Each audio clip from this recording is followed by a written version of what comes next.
Kari Wahlgren, Anairis Quiñones, and Ben Diskin. AJ, I called you. Come out here. AJ Beckles, I called you. Come on. AJ.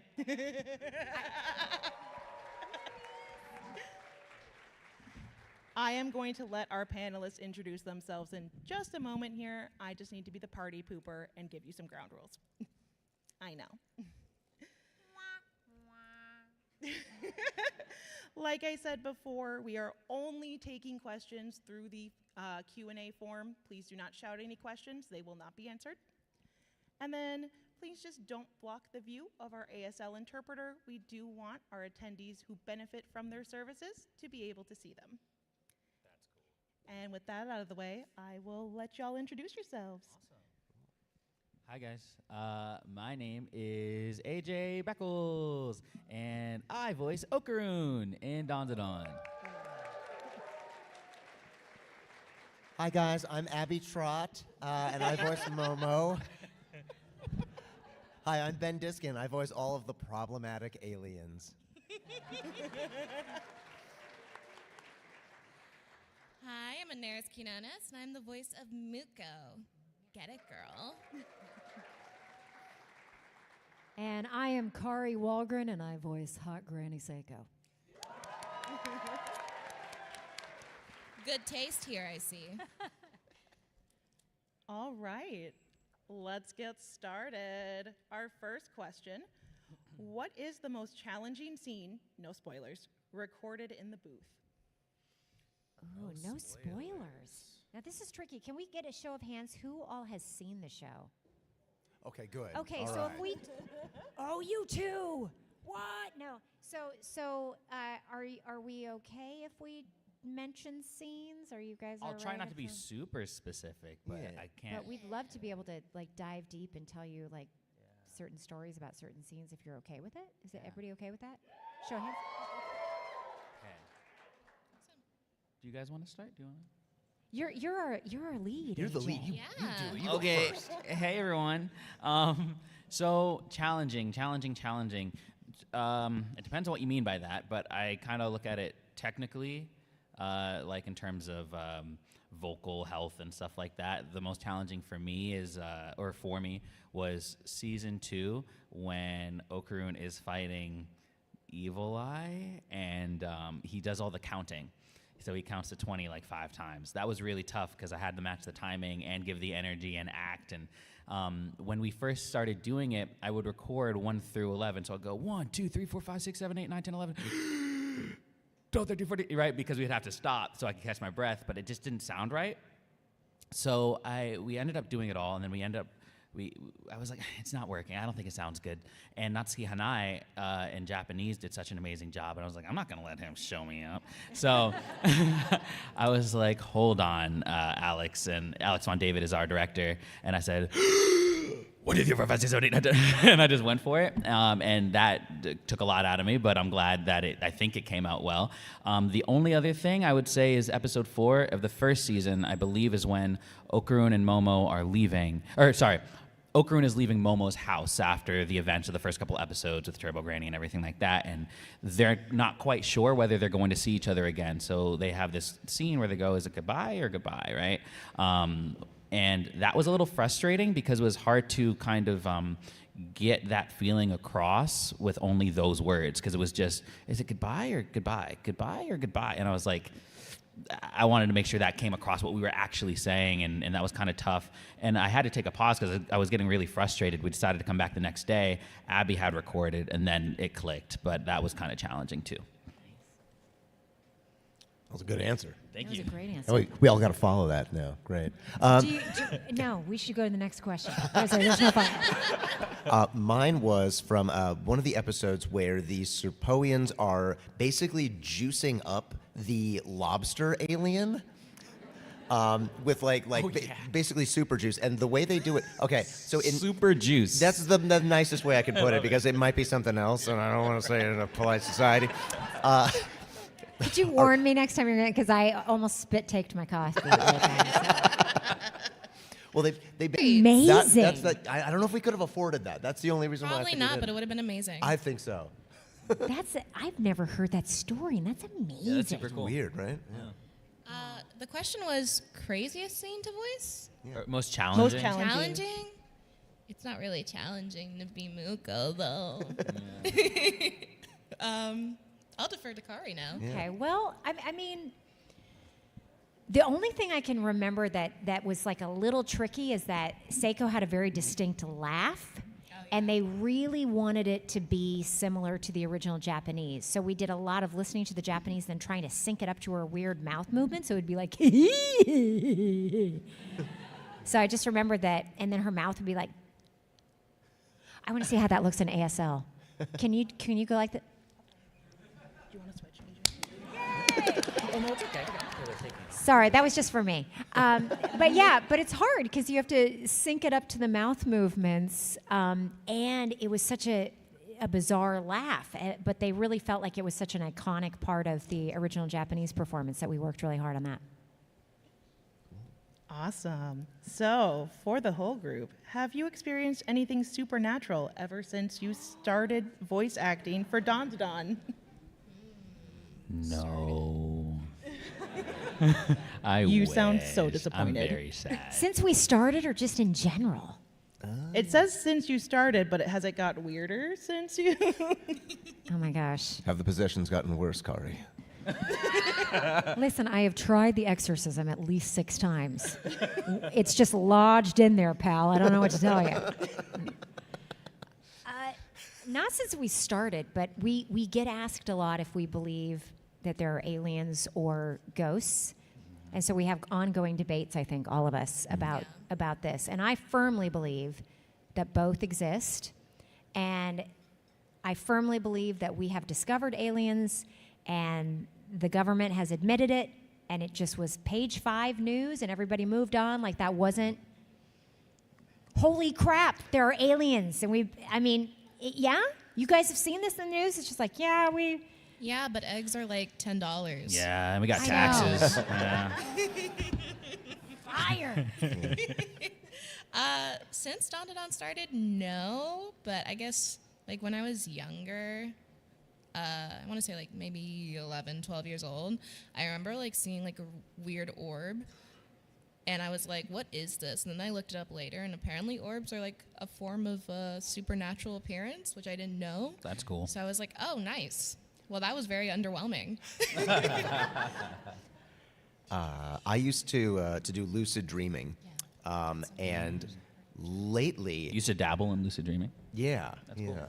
And lately, nowadays, it's like it just happens without me trying, and regular dreams turn into them, so it's weird. Oh. But like recently, I'll have like this. It's just a regular dream, and I'll notice some person, and I'll just be like, "You don't belong here." And then that person looks at me, and they're just like, and then they run away. And then I wake up, and I'm like, "What the heck That was is that?" so terrifying. Yeah. That's so bizarre. That's so weird. What does the person look like? Actually, it looks just like this person in the front row. I'm just joking. Completely I love joking. it. Just making sure you're paying attention. All right, this one is for AJ. Okay. Do you relate most to Okuran or Takamichi, and why? Oh, I think I learned from Takamichi. Takamichi's from Tokyo Revengers, and without spoiling that, because I don't know how many people have seen that, it's kind of a time travel story about a guy that kind of he tries to save his friends. Something happens with his friends, and he tries to save them. And he's not the strongest, but he always gets back up, and I think there's a lot to learn from that. He, at the beginning of the story, is like 26, and then he ends up going back in time to when he's like 13 or 14. But when he's 26, he has a crappy apartment. He doesn't really have any friends, or he doesn't have a girlfriend or anything like that. And the story is kind of about him realizing that it's never too late to change or to improve the things around you, which I think is really cool. But I don't really relate to that. I do relate a lot to Okarun. Okarun, when he was in high school, since he's in high school, that time is really weird for everybody, I feel like. Middle school, high school age. I didn't have a lot of friends like that. Like, I was cordial with people, but I never really had close friends like that, and wasn't the most popular, but I was very much into, like, anime, excuse me, and voice acting and aliens as well. Those are all super cool things to me. And I like how Okarun's story is about him, growing his family and realizing his self-worth and that he is deserving of friendship. And it just takes one person to invite you in order for you to feel like your whole world is shifted. I think that's really cool. So, yeah. Awesome. Back to the whole group. Who do you think is the most underrated character that you voice? Overall. Underrated. Yeah, underrated. Like a character we wish more people knew about or talked about? Or? Yeah. I know, we got deep. Man. What have I done? Man. Okay, well, I'll start. Yeah, I mean, because I'm thinking half my career. There's like a lot of niche shows. But the great thing about anime fans is that somebody always brings something up. Like Scrap Princess is something that like nobody usually mentions. And of course, there have been like 3 or 4 people that brought Scrap Princess DVDs up this weekend. So that one's a really fun. I don't want to give anything away because there's a really big twist in it, but it starts out as a medieval girl on a quest adventure meeting other people. Last Exile was another show, like a dystopian kids finding each other in a steampunk dystopian universe, and I play Lavi in that one. So those are just a couple titles that I wish more people knew about. One I basically have never gotten, I don't think, is in Goblin Slayer, the Goblin Slayer movie that came out. I played Noble Fencer, and that was like, I don't know, it's one of my favorite performances I've done because she goes through a lot of trauma, and I won't necessarily go into it, but I don't know, that was like a really cool role that, I wish people would come up every once in a while. That'd be nice, but yeah. Those are 2 good answers, so here's a smart alecky one. I play Humphrey in the sequels to this movie called Alpha and Omega. And I just want to say that I really hope everybody who has watched all of those terrible sequels finds peace, because they're just some of the most nonsensical garbage. The people making them were just like, all right, That's so I don't funny. know, That's amazing. dinosaurs. Yeah, let's make one about dinosaurs. So it was rough. So for everybody out there who's seen it, That's my heart goes out to you all. Thank you.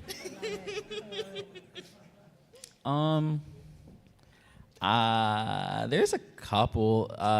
Gremmy and Bleach was a lot of fun to do. Probably the most fun I've had outside of playing Okarun. And I hope more people watch Bleach and get to Thousand Year Blood War because it looks incredible. But playing that character was a blast. And then there's Kona and Heavenly Delusion. That was a lot of fun because it was, I think, the first time where I was asked to do more grounded, like truly grounded, because a lot of the times we'll get specs and they'll be like, we want a grounded read, and then you don't book it and you hear it and it's like, my name is this, and it's like, that's not very grounded. He was just like a normal guy and he was really chill, and it was almost very cinematic in how I got to play him, which was a lot of fun. And Black Torch. It's not out yet, but it is coming out in a couple months. And it's a manga. It's based off a manga that was canceled after 19 chapters. Because it was monthly though, so they're long chapters. But it was really, really cool. It's about ninjas and demons and stuff like that. And I play the main character, so I There's want a more people to cat watch it. too. Yeah, the cat speaks, which is pretty cool. It's like Turbo Granny almost. So yeah, I hope people watch that, and I hope you like it if you do. Excellent. So, next question. Do you play the first opening song on repeat like the rest of us? Yes. Is that the Creepy Nuts one? Yeah. Yeah. fair. The Creepy Nuts one, yeah. And I always do the shake. You know, the one little shot? Yeah. That and the second opening. I played the second opening a lot. Second opening's very cool. I don't know. Underrated It was fire. for sure. Yeah. I think the first opening was just so catchy. I think if the second opening was the first opening, people would still like it a lot. Yeah. Yeah. You know, but people are comparing it to Creepy Nuts, which Creepy Nuts Has is a lot awesome. to live up to. Yeah. Awesome. What is the craziest scene you have recorded in the booth? On this show or in general? It does not say, so I'm going to go with in general. There's a sequence where Okarun is in the train with Momo and Gigi, and he's like trying to distract himself by thinking about, his lower part. And he kind of just says it over and over and over and over and over and over for like a whole sequence. And I guess that was not crazy, but that was definitely the most interesting scene I've recorded. Did we decide? Are you guys streaming this? Yes. Okay, then I can't tell you the story. Sorry. Yeah. Here's what I'm going to say. It was for Archer. Oh. That is self-explanatory. Yeah. So I'll just leave it there. That's the craziest thing I've recorded. I voiced a stripper for this live action Turkish show, and there was this one part. Voice acting, baby. Yes, it's very fun. And there's this one part where the girl's talking to her boyfriend over the phone, and she starts meowing at him, like meow meow meow meow meow meow meow, and I did not know what was going on. The director barely knew what was going on, and apparently she wasn't a furry or anything. She was just meowing, and she was into it, and I was like, okay, that was weird.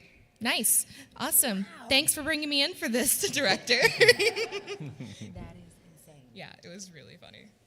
I did a commercial for, for Old Spice Total Body Deodorant. Yeah. Yeah. And so the idea is you can spray it anywhere. It's for wow. your whole body.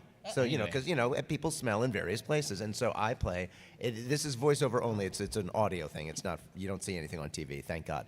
A pair of talking man's Nice. genitals. Yeah. And they are speaking to Golden each balls, other. as it were. Yes. Golden balls, as it were. And it's them talking to each other about how much they love how Old Spice Total Body Deodorant makes them feel nice and fresh and clean. Nice. So, yeah. So Nice. That's definitely been one of the weirder ones. Got to do it for the paycheck, Yeah. Got to pay the rent. That's Spotify money. Oh, yeah. I forget how amazing. unhinged Like, I commercials just go. need to take a second, like.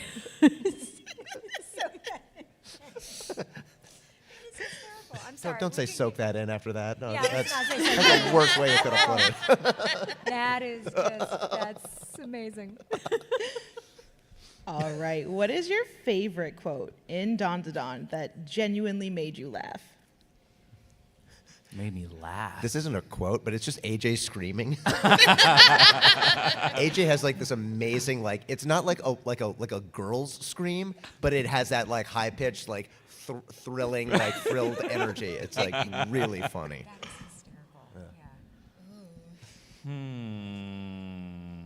Honestly, a lot of Ben's lines are pretty hilarious.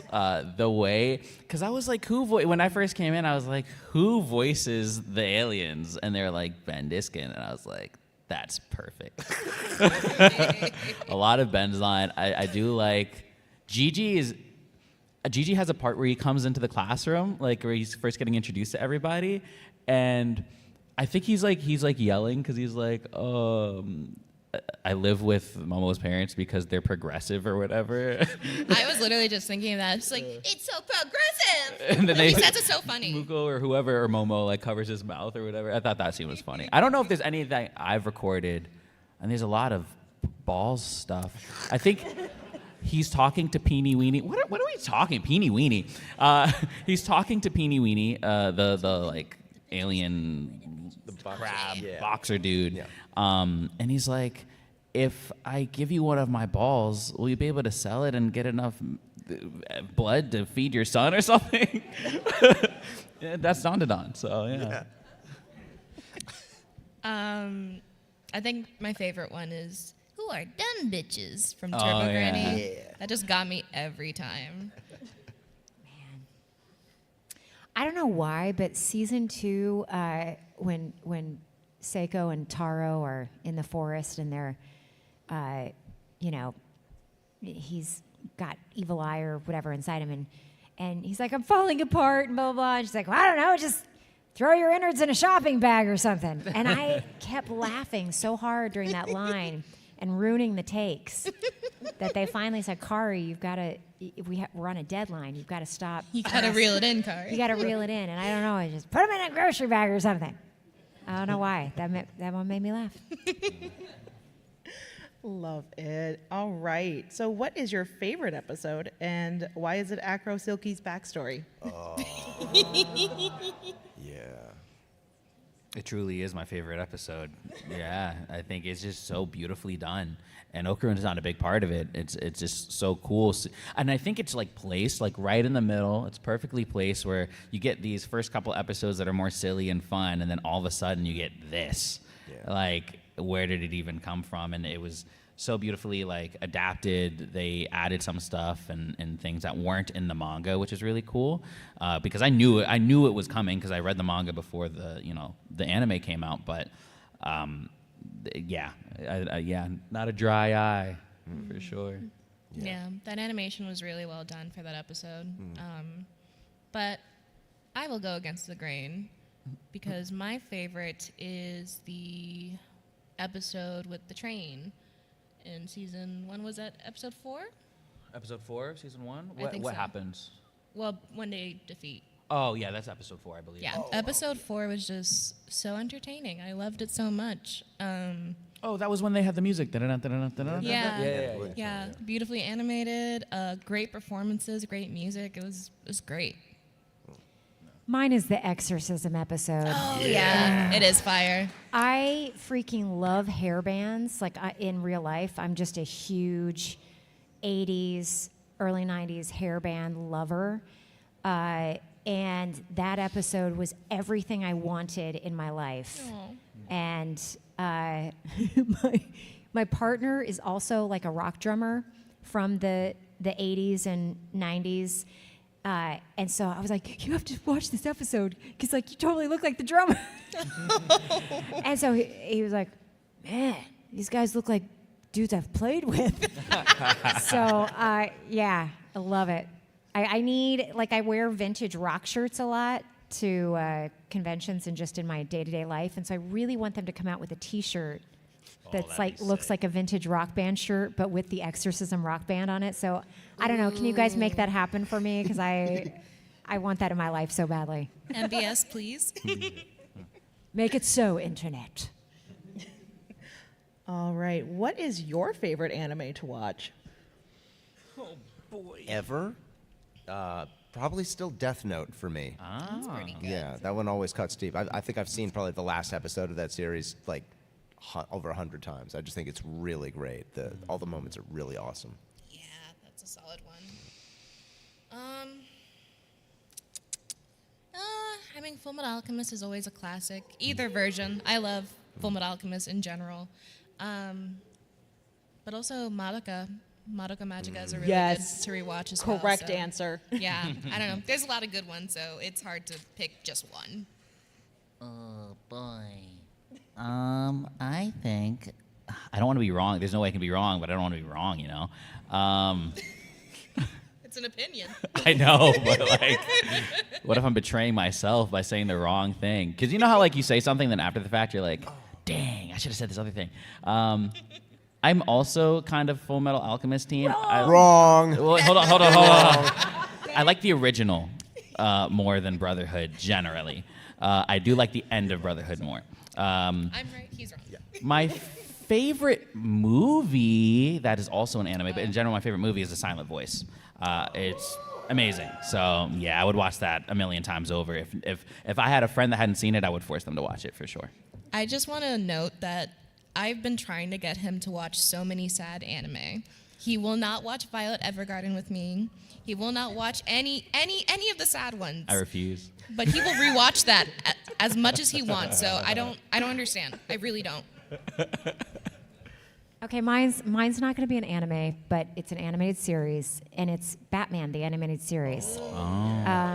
Yeah, because that one was really one of the big things that inspired me to get into voice acting. Really? It was, and I would run home from school to watch it, and I loved it so much that I would watch the credits, and Andrea Romano was the voice director, and so I went to the bookstore and looked up the Warner Brothers address, and I wrote her a fan letter saying, I love your voice directing so much, and I'm going to be a voice actress one day and move to LA, and I hope I get to work with you. And many years later, I got cast as Charmcaster in Ben 10, and I showed up, and she was the director.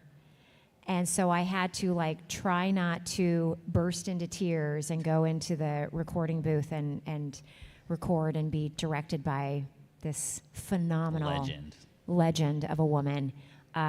So that Batman the Animated Series was really profound. Did you remind her of the letter? You know, I did not until in recent years, because first of all, I couldn't have done it that day, or I would have fangirl too hard, but then I was like, oh, I don't want to sound silly or whatever. So, yeah. I mean, I just randomly sent it to Warner Brothers, so she never got it. But I did end up telling her, within the last number of years about that. I think somebody else told her first, but yeah. That's freaking cute. Yeah. Andrea Romano's the GOAT. Yeah. She's done so many, Batman, Avatar too, right? Avatar, SpongeBob for a little bit. All the hard hitters, everything honestly. Good. Yeah. Do you realize, I think she's won 13 Emmys. Really? Deserved. And totally deserved. I get it. And we took a workshop with her recently. Did you? We did. Yeah. And she's so nice and She's so sweet. nice. I wanted to work with her before the industry's changed and recently, and she expressed that it was time to get out. But I really wanted to work with her before or when I became a voice actor. But she retired kind of right before. Yeah. So unfortunate. It's okay. I'm so glad you guys got to take a class with her, though, because just being around her is life affirming. Yeah. I think. She's awesome. Anyway, I could talk about her for. We're just fangirling. Yeah, I'm over here. fangirling. You know what? It's fine. We all do it. That's why we're here. What are your best tips for preparing for a long voice acting session? Hydrate, drink water all the time. Drink water throughout the session, too. I should have more of a routine, but I kind of just wing it. It's called being young. But I am starting to feel the effects. I do think my voice is my higher range, even though it's not gone. I still have it. There are things I could do a couple years ago that I can't really do anymore. You're gonna have to get more and more careful. Yeah, I'm getting there. I was I don't know. I think I had to play a kid, and I told the director afterwards. I said, I think I got about 2, maybe 3 more years of this in me, because I think it's I think I need to drink more tea and do more vocal warm up stuff like that. But 2, it's just you age naturally, and then because of what we do, there's a way to properly do things. But I think when you're doing these visceral screams or stuff like that, there's no proper way to do them. You kind of just have to go for it. Otherwise, you can hear when it sounds pulled back. If someone's doing a fake scream, you can tell. So you kind of have to go for it. And Okarun's a lot of his stuff is screaming, and then it's pinched too, because this is my normal voice. But Okarun's kind of up here, and so when I scream, I have to right. And so it hurts a lot more than over time, not really immediately, but over time it hurts more than if I was doing his turbo form. Some people ask me what's harder to do, and turbo form is actually easier than his normal form because he's so excitable, and it does have an effect on the voice. Hit us with a little bit of your turbo form? I'm sure. Oh, yeah. Murdercast got me stressing now. Such a bummer. Thank you. Yeah. That's right. Yep, I knew they wanted it. You're welcome. Yeah, I used to not do anything at all, and now that I've gone to a ENT, and learned some things, now I try to do like tongue twisters and like I try to massage the throat muscles. Water, of course. I'm learning that I should probably avoid dairy now. So stuff like that. I think what people need, it varies, but I think for me, I know that sometimes I can struggle with the enunciation, so I need to use tongue twisters, and sometimes like I might get what we call nose knocks. And so, but I'm figuring out, it's because I keep having dairy. I keep having coffee before my session. So it's like, okay, that's why. So it depends on what you need. It also really depends on what you're playing. Because sometimes, like, for instance, if I have to play like a really loud character, I'll do the opposite. I will just like chug like dairy products so that it coats the inside of my throat, so that instead of ripping up my throat, I'm just tearing up all the dairy that's already in there. So it creates that like rattling noise, and I'm like, I can use that for the weird things. But then of course they're like, cool, now I need you to play this very high pitched, smooth sounding character, and I'm like, you dang it. So you can never really truly prepare. I got a singing teacher actually, like last year or whatever, and she was saying, and I do highly suggest like finding a singing coach, because if you're interested in voice acting, because it'll help you expand your range and learn how to use your voice in general, and do it the right way, specifically like musical theater or opera, because they have to project and act and do those things. But she said before she goes on like Broadway or something, she has like a nebulizer, and she takes it like a little small one, and she uses that before every single time she has to sing. And she said she's never lost her voice or anything in her entire. Can you text me her name? I will. I'm not even kidding. Yeah, no, absolutely. Yeah. Finding a good coach is super and, important. All my stuff is like online too, so. Yeah, vocal rest for me is just the most important thing. I love to go to concerts and certain sporting events and things like that. And so I used to, woo, scream and like cheer and stuff like that. And then I would have a session the next morning, and my voice would be just fried. Or I'd, work all day doing voiceover, and then I'd go out to a loud restaurant with friends at night, and you're talking over the music and all the other people and stuff like that, and my voice would be fried.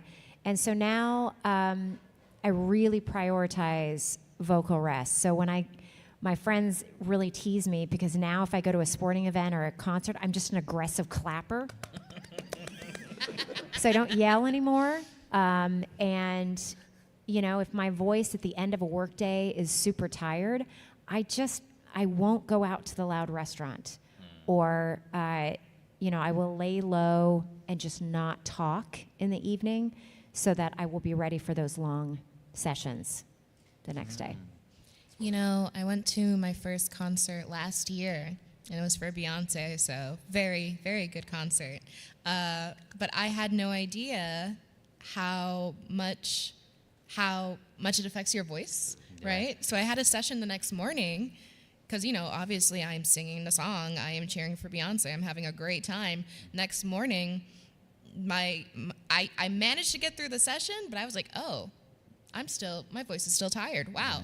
So, I didn't know that. I was there with you, and I was like, hey, maybe you should. And you were like, shut up, it's Beyonce. Literally. I'm sorry. I mean, it's Beyonce. Yeah, I get it. I just would have been like, I would have like booked out the next morning and been like, see y'all to the left. Anyway. Amazing. So what is your favorite scene to watch in the show? I could not hear that. I'm so sorry. What was your favorite scene to watch in the show? The exorcism scene. I'm sorry. I'm going back to, it's true. I'll double on that, because I think we had watched it before it got mixed. So we've watched it many times. I just didn't know it was going to turn out that well. Yeah. Well, they got the lead singer from Dragon Force to do that. Sure did. So like that you can tell the quality is there. It's Yeah. just like, dang, that's how it's supposed to be done. That's how it's supposed to be done. Yeah. Yeah, I honestly, I think I agree. And like, I can't really go into detail, but like hearing about the production and like how that came together, we were all kind of like, ooh, I wonder how it's going to turn out. Yeah. And it was awesome. It was so well done. And then I also find the episode with the orchestra interesting too, like where there was the musical notes and Beethoven in them were like floating with their giant bobbleheads. It was so weird. But MBS, I guess, and I could talk about that because I think they spoke about it at a panel or something like that. But MBS, the company that produces DanDaDan, I believe has an event that they do once a month, and I could be wrong about that, but they have a super big orchestra of opera singers and everything like that come out and do songs. And so what they did was at one of those events that they own, they recorded them, and because they own it, they were able to use the recording for the episode, which is pretty cool. So yeah, I think there was like something like a couple 100,000 like singers or something like that. It was something like that. I could be wrong. Maybe 30,000. Maybe I'm embellishing a little bit, but yeah, it was pretty cool. It's a lot. A lot. All right, this one is for Kari. Oh. What do you think of DanDaDan being compared to Fooly Cooly? Oh, you know what? That is the biggest compliment. So Fooly Cooly was my very first anime ever that I did. And DanDaDan is my most recent one. So whenever people come up to my table with both of those things, I'm like, you are bookending my career. Thank you so much.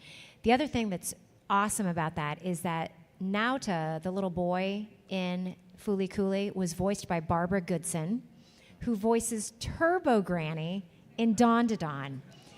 So when and the funny thing is, I actually auditioned for Turbo Granny, and I did not get the part, and they called my agent, and they're like, Kari didn't get this part, but we have another Granny that we think she'd be perfect for. And that's how I got Granny Seiko. So when Barbara got Turbo Granny and I got Granny Seiko, we were kind of messaging each other, and like what a beautiful full circle moment it felt like. And so, yeah, there have been a lot of people that have kind of compared the energy of the two shows. If you haven't seen Fooly Cooly or FLCL and you like DanDaDan, I highly recommend it because it's only 6 episodes long. And it was a real groundbreaker for Toonami in general. Like, that was one of the things that they really used to launch Toonami on Adult Swim. And it's that same kind of crazy, zany energy, and there's almost like a experimental artwork vibe to it. It really, yeah. So I love comparisons between the two shows for many reasons. Love it. All right. So we've heard about your favorite anime in general. Now people want to know, what is your favorite anime opening song? You have to choose. Fighting Dreamers? Oh, that's a good Naruto? one. Yeah, I think that's probably my favorite. It might be Attack on Titan season 1. I do like that. Actually, no, excuse me. JoJo's Bizarre Adventure season 1 is actually my favorite. Yeah, that one's really great. It's really tough because I have like a lot of opening and ending songs in my playlists, and I think I have more opening songs than like I've actually watched anime. So narrowing it down is really hard. But I guess top three, Ready, Steady, Go, El Arc-en-Ciel. What's my favorite Lisa song? I don't think it's Crossing Field. There's another one she's done. I'll say that as well. And then Egoist, what was it called? Oh, wait, no, School Food Punishment. Sorry, I take it all back. All the Eden of the East openings and insert songs by School Food Punishment, my favorites. I love them. Samurai Champloo for me. That whole soundtrack is just awesome. But yeah. I might change mine. I don't know. There's only one right answer. You better get it. Well, this one would still be Naruto. It's Shippuden. And I don't know what opening it is. I don't know if it's 16 or... It's like, you are my friend. That one's pretty fire. But I think... I'm going to keep it. It's Fighting Dreamers, yes. Final answer? That's final answer. Okay. All right. If you could take your character from DanDaDan and transplant them into another anime, which one would you do? I think Muko would fit very nicely in Horimiya. That's a good one. I'm going to go FLCL. I think Granny Seiko would do really great in Fooly Cooly. I see it.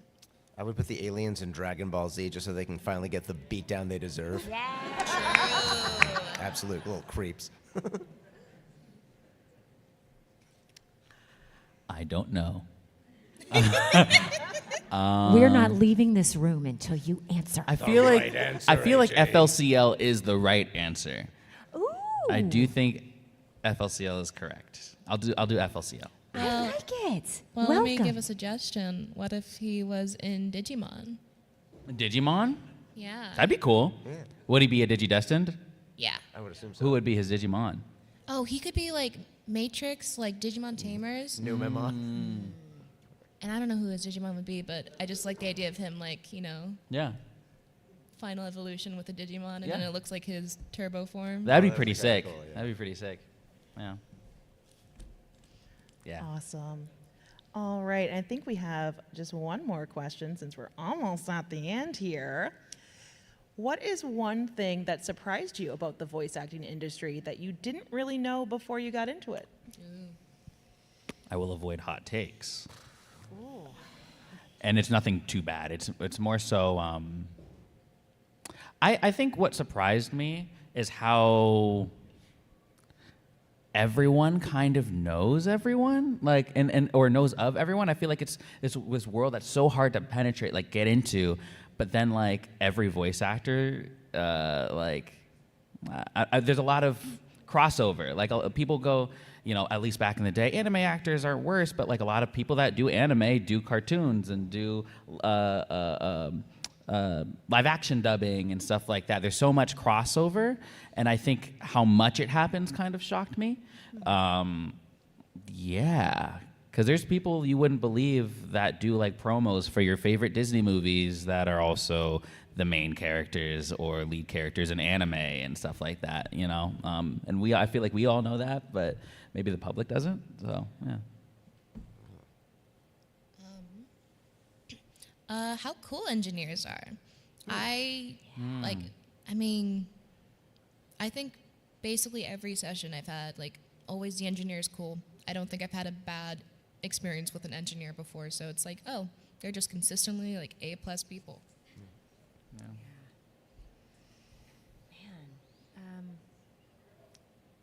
That's a good answer, actually. Anairis' answer is great. I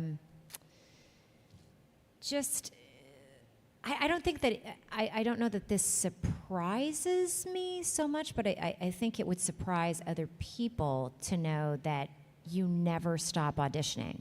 Like I've been in this a very, very, very long time at this point, and I still audition all the time. Like you never get to a point in your career. Like sometimes you'll get to a point in your career where the casting directors will know your work enough that if they have a little 2-line part or they need somebody to fill some incidental roles, they'll call you. But there's never a point where you arrive so much that you stop auditioning. So I was saying in the panel the other day that you just have to really love the process with voice acting because the process never stops. Yeah. That's a good point. Because I feel like with live action actors, like there is, like if you're Leonardo DiCaprio, you just sit and you wait till you get a phone call. But they're like, with this, if you were to stop auditioning for a year, your name would not be a part of much unless, like you said, people call you in. But at a certain point, you stop auditioning and you're kind of like, you can retire yourself pretty easily in voice acting without people thinking of you, because there's a lot of people trying to do it too, get into voiceover. So it's easy to get kind of lost no matter how long you've been doing it. Yeah. Yeah, I think the most surprising thing to me about this is the fact that people want to do this now. Because like when I was a kid and like everybody who was around me was into this, they all came to Hollywood to be like on camera people or stand-up comedians or singers or something completely unrelated, and they just kind of fell into voiceover and they were like, it's kind of comfy here. Yeah, I guess I'll keep doing this voiceover cartoon stuff. And nowadays people are like, I want to do that specifically and will pursue that as a career. So it's kind of like, oh wow, people actually want to do this. Neat. Great answer. You are the cool kids now. Yeah, we're cool. You hear that, guys? Popular. All right. Well, thank you everyone for joining us. We do want to thank our panelists for being here and answering all our questions.